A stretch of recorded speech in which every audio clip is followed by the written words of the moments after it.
KDCC ಚುನಾವಣಾ ವಿಚಾರ ದಿನದಿಂದ ದಿನಕ್ಕೆ ಕಾವು ಏರುತ್ತಿದ್ದು ಕ್ಷಣ ಕ್ಷಣಕ್ಕೆ ಒಟ್ಟಾರೆ ಚುನಾವಣೆಯ ಚಿತ್ರಣ ಬದಲಾವಣೆ ಆಗುತ್ತಿದೆ. ಸಿದ್ದಾಪುರ ವ್ಯಾಕ್ಸ್ನಿಂದ ಕೆಡಿಸಿಸಿ ಬ್ಯಾಂಕ್ಗೆ ಸ್ಪರ್ಧೆ ಮಾಡಲು ನಾಮಪತ್ರ ಸಲ್ಲಿಸಿದ್ದ ವಿವೇಕ್ ಭಟ್ ಗಡಿಹಿತ್ಲು ಅವರಿಗೆ ಹಿನ್ನಡೆಯಾಗುವಂತೆ ಧಾರವಾಡ ಹೈಕೋರ್ಟ್ ಬುಧವಾರ ಆದೇಶ ನೀಡಿದೆ ಎಂಬ ಮಾಹಿತಿ ತಿಳಿದು ಬಂದಿದೆ. ಕೆಡಿಸಿಸಿ ಬ್ಯಾಂಕ್ಗೆ ನಾಮಪತ್ರ ಸಲ್ಲಿಸಿದ್ದ ವೇಳೆ ಈ ಹಿಂದೆ ಡಿಆರ್ ನ್ಯಾಯಾಲಯದಲ್ಲಿದ್ದ ಪ್ರಕರಣದ ಬಗ್ಗೆ ಮಾಹಿತಿ ನೀಡಿಲ್ಲ ಎಂಬ ಆರೋಪ ವಿವೇಕ್ ಭಟ್ ಗಡಿಹಿತ್ಲು ವಿರುದ್ಧ ಧಾರವಾಡ ಹೈಕೋರ್ಟ್ನಲ್ಲಿ ರಿಟ್ ಹಾಕಲಾಗಿತ್ತು. ರಿಟ್ ಅರ್ಜಿಯನ್ನು ಪರಿಗಣಿಸಿದ ಹೈಕೋರ್ಟ್ ಪೀಠ ವಿವೇಕ್ ಭಟ್ ಗಡಿಹಿತ್ಲು ಅವರ ಡೆಲಿಗೇಷನ್ ತಡೆ ನೀಡಿದೆ ಎಂಬ ಮಾಹಿತಿ ತಿಳಿದು ಬಂದಿದೆ.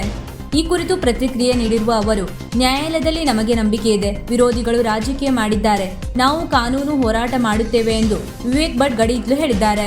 ಅದೇ ರೀತಿ ಶಾಸಕ ಶಿವರಾಮ್ ಹೆಬ್ಬಾರ್ ತಮ್ಮ ರಾಜಕೀಯ ಚಾಣಾಕ್ಷತೆಯ ಮೂಲಕ ಬಲ ಪ್ರದರ್ಶನಕ್ಕೆ ಮುಂದಾದಂತೆ ಕಾಣುತ್ತಿದ್ದು, ಭಟ್ಕಳ ಕ್ಷೇತ್ರದಿಂದ ಪ್ಯಾಕ್ಸ್ ವಿಭಾಗದಲ್ಲಿ ಅವಿರೋಧ ಎಂದು ಭಾವಿಸಿದ್ದ ಸಚಿವ ಮಂಕಾಳ ವೈದ್ಯರಿಗೆ ಇದೀಗ ಆಘಾತ ನೀಡಿದಂತಾಗಿದೆ.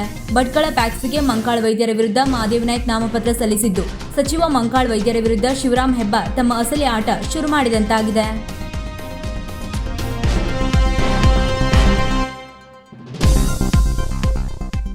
ವೀಕ್ಷಕ ಮಹಾಪ್ರಭುಗಳೇ, ನಮ್ಮ ಚಾನಲ್ ಅನ್ನು ಸಬ್ಸ್ಕ್ರೈಬ್ ಮಾಡಿ, ಶೇರ್ ಮಾಡಿ, ಪ್ರೋತ್ಸಾಹಿಸಿ.